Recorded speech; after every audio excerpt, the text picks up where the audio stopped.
Hi guys, and welcome to this new series, which is starting off with every episode of Family Guy Season 1 reviewed. As promised, now that I'm all caught up with The Simpsons, this is going to be the main ongoing series on the channel. I have watched a fair few Family Guy episodes over the years, though not for a while, and for these early seasons especially, my memory is quite spotty. So I'm going to have a good time going through them all and seeing what I think of them. It should also be very interesting to compare this show to The Simpsons in terms of the ratings.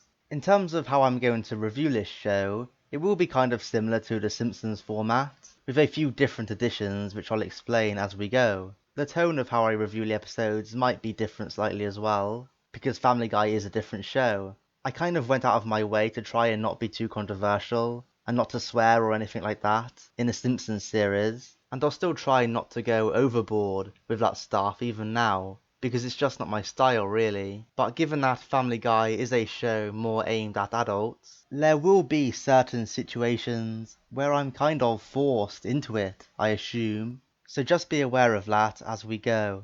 Now this video in particular will be a lot shorter than usual, as Season 1 only consisted of 7 episodes. Seth MacFarlane had just created a original pilot, and on the back of that, Fox decided to greenlight the show for these 7 episodes as part of what I can only assume was some kind of trial run, and the rest, they say, is history.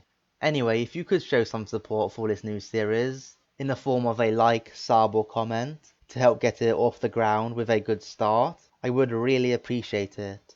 And I'll keep you waiting no longer. Let's get into the episodes. Season 1, Episode 1. Death Has a Shadow. After Peter gets fired from his job, he finds a way to make a fortune in welfare fraud. So there were 13 cutaways in this episode, as you can see by that cutaway counter in the top left, which I am going to have running for every episode. Now I'm not going to mention the cutaway counter in every episode to save time, but just be aware that if you want to look at it, it will always be up there. And my best cutaway for the opening episode was Peter hiding behind the lampshade, and my best moment overall was Stewie getting the judge to drop the charges and give Peter his job back. So the pilot premiere episode of Family Guy gets a 4 out of 5. This was a solid way to kick off the show, I thought. The plot here is relatively simple, but gets in all the necessary establishing of the characters. We see Peter's stupidity, Brian's straight talking, and willingness to give advice. And of course, Stewie is introduced as this evil genius baby who wants to kill his mum. Even Meg, Chris, and Lois get their basic traits shown off here.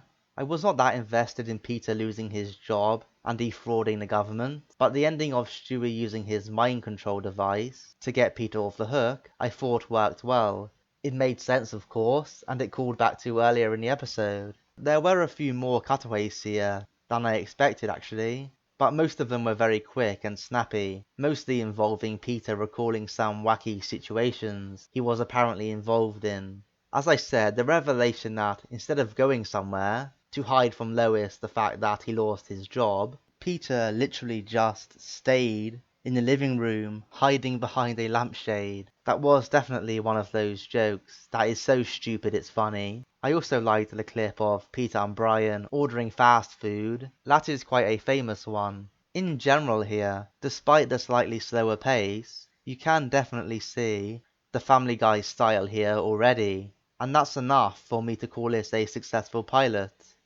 Season 1, Episode 2, I Never Met the Dead Man. Peter ruins a TV service for the entire town and blames it on Meg, but soon finds himself suffering TV withdrawals. My best cutaway for this one was Peter running over the road runner, and my best moment was Peter teaching Meg how to drive. This episode gets a 4 out of 5. This one scrapes a 4, mainly because I think the comedy picks up another notch here, with quite a few good jokes and references. The plot was fine, if a little mixed up and all over the place. In general with these early episodes, the story seems to almost be going on in the background, at a very leisurely pace. The bits of Peter teaching Meg to drive so badly. Were good though. The way she actually takes it into the test itself. If only she flipped the guy off, maybe she would have passed. The character dynamic between Peter and Meg started off surprisingly healthy, which is obviously something different compared to how it went.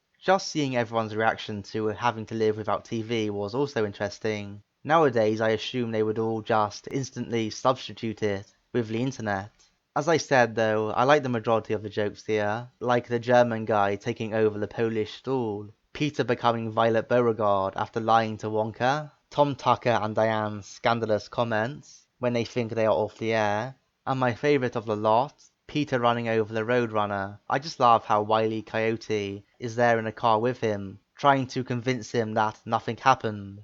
Season 1, Episode 3, Chitty Chitty Death Bang. Peter has to organise Stewie's first birthday party. Meanwhile, Meg becomes the target of a cult. My best cutaway here was Peter and the stranger in the lift. And my best moment was Peter's version of Cheesy Charlie's, the evil version as you can see there. I gave this one a 3 out of 5. This was okay, but not great. I never really got into the whole planning of Stewie's birthday party, outside of Peter's brief fantasy of what the evil Cheesy Charlie's was like. I'm sorry, but you need 15 tickets to live. In general, I thought the thing never had much weight to it, and it all seemed so odd, knowing what we know now about the show, having Lois care so much about Meg being at the party. Despite that though, it came together well enough for the ending, with Stewie killing the cult guy, because he thought he was a doctor trying to put him back in the womb. The jokes were a bit hit and miss. I never cared for most of the flashbacks and cutaways, but I did enjoy Peter's "It was you" to the only other guy in the elevator. I also never saw the parade sign twist coming, where Peter beats up the guy instead of diverting the parade, so that was a funny quick gag. Season 1, Episode 4, Mind Over Murder. Peter builds a bar in his basement for his friends. However, when Lois starts to perform for them, Peter gets jealous. My best cutaway here was Peter remembering how his mother used whiskey on his toothache. He just literally gets the bottle thrown at him. And my best moment was Lois and Peter grocery shopping. I gave this one a 2 out of 5. The plot just wasn't my style really. I found it very slow moving and slightly boring. Of course Family Guy was going to have a marriage dispute between Lois and Peter at some point, but it's not a good sign when that dynamic already feels stale 4 episodes in. Peter was acting pretty jerkish here, well, by season 1 standards anyway, and the ending, despite trying to be a happy one, never really made up for it. At least Stewie was some fun here, with him trying to create this time machine. This is also some foreshadowing, I guess, to when he creates a mega time machine later in the series. This episode also introduced the catchphrases of Quagmire and Cleveland, and was the first to feature them in a big role, so no doubt that's the most significant thing to come out of this. But as I said, I just didn't laugh much here, other than at those 2 favourite moments. The wordplay was quite clever in that supermarket scene, and the punchline at the end of "Your wife's hot" was very well delivered. Season 1, Episode 5, A Hero Sits Next Door. The Griffins get new neighbours, called Joe and Bonnie Swanson. My best cutaway here was Peter and Lois in Jerusalem, and the best moment here was a farcical bank robbery. I gave this one a 3 out of 5. This was an okay episode that introduces Joe in a nice way. It's good to see him be that confident, masculine presence, instead of being completely pathetic like he became later on. Just seeing him kick ass at baseball was some nice simple fun. Bonnie was also alright here, which is definitely going to become a rarity as the show goes on. The ending was also good, with Joe saving the day after Peter's incompetence at trying to stop a bank robbery. All of those scenes were decent actually, just because the robbers themselves were just as stupid as Peter. The story even ends on a positive message between the family, which is good to see I guess. And while there wasn't any real satire on Joe being a handicapped person, I guess a simple message that you can be handicapped and still be a badass, productive member of society like Joe is a pretty good one. The jokes were fine, I would say, with some funny and some mediocre ones. I did not like the first few minutes, where hardly anything happened, but the comedy started to flow a bit as the episode moved on. The flashback to Joe's fight with the Grinch was funny in how bizarre it was. I liked the police guy giving advice to Meg about talking to Kevin in the middle of the whole standoff, but my favourite of the lot was the cutaway of Peter admitting that he can't tell a difference between an Israeli and an Arab. I certainly feel for Lois in that situation. That's the last thing you'd want to go around saying in Jerusalem, I would have thought. Season 1, Episode 6. The Sun Also Draws. After Lois loses the car gambling, Peter and Chris have to go on a vision quest in the wilderness. My best cutaway here was Peter scaring Little Red Riding Hood, then getting attacked by a wolf right after. And my best moment here was the ending. I gave this episode a 3 out of 5. This is just another okay plot that does the bare minimum to get by. The first half essentially meanders along, taking forever to get to the point. I mean, we are halfway done with this thing by the time the episode gets into the main conflict. I must admit, them choosing Lois's vice to be a gambling addiction surprised me a little, given that it's also Marge's main problem in The Simpsons. There's nothing wrong with it, of course.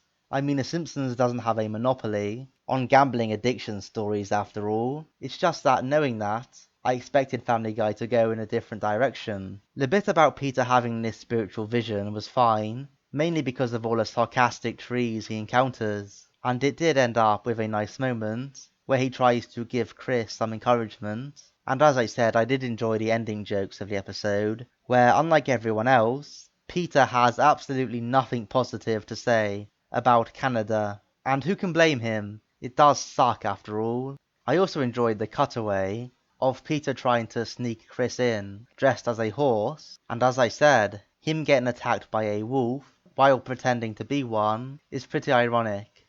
All in all, the jokes here were decent, which does go a long way to making this a very watchable one. Season 1, Episode 7. Brian, Portrait of a Dog. Brian is fed up of everyone mistreating him because he is a dog.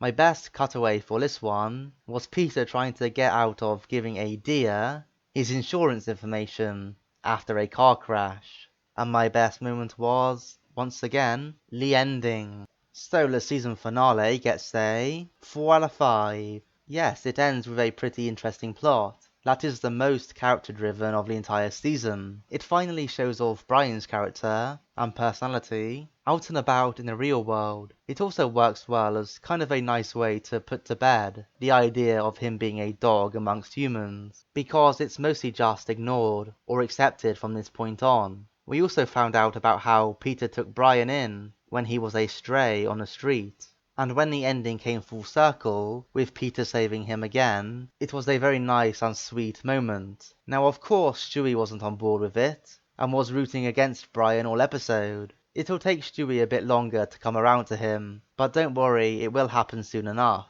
There were a few decent moments too, like Brian's snarky remarks about the police officer, and the cutaway of Peter trying to get away with hitting Lydia's car. I love how Lydia was having absolutely none of Peter's BS. This was a fine way to end the season. So this is the Family Guy Season 1 summary. Its overall average score was a 3.28. And although there were only 7 episodes, I thought I would do a top 5 anyway. And they were The Sun Always Draws at 5, A Hero Sits Next Door at 4, I Never Met a Dead Man at 3, Death Has a Shadow at 2, and Brian, Portrait of a Dog, was just about the best of the season. Now, I was going to do a pie chart or something, showing the ratings of all the episodes, but it's kind of pointless when there's only 7 of them. I can just tell you, there were 3 4 out of 5s, 3 3 out of 5s, and 1 2 out of 5. For seasons in the future which have more episodes, I will put up a chart giving that information. In terms of the quality of this season, it was kind of high meh, maybe low good territory, that kind of area. But it kind of feels a bit arbitrary to me to rank this season anyway, given that it was only 7 episodes of the show finding its feet. What I can do though, is give my general thoughts about the season. I had a fairly good time with it, despite it being fairly brief. I am not surprised that the show got picked up for full seasons after this, because it's clear that the show had the potential to be quite funny and witty, and is able to kind of pick up on the nuances of everyday situations. I can't say that I was ever that invested in any of the stories. They were never that deep, and were often too stop-start for my liking. That being said, the show did manage to give some spotlight to all of its main characters, which I appreciated. Peter was clearly the main character here, though I guess Stewie would be a close second, given that he took up a whole subplot by himself in most of the episodes. I think that Seth originally intended the Griffins to be like a more adult version of The Simpsons or the Flintstones, because Peter does still have that base level of care for his family here, and Lois is a pretty good mother all round, and I will of course note how that dynamic starts to change as we go further and further into the series. I hope you all enjoyed this video, guys, and I do hope you stay with this series long term as we move through the seasons. For now though, please leave your ratings and general thoughts on the show in the comments, as well as helping the channel out by liking the video. With that said, I'm out of here for this one. See you next time. Take care.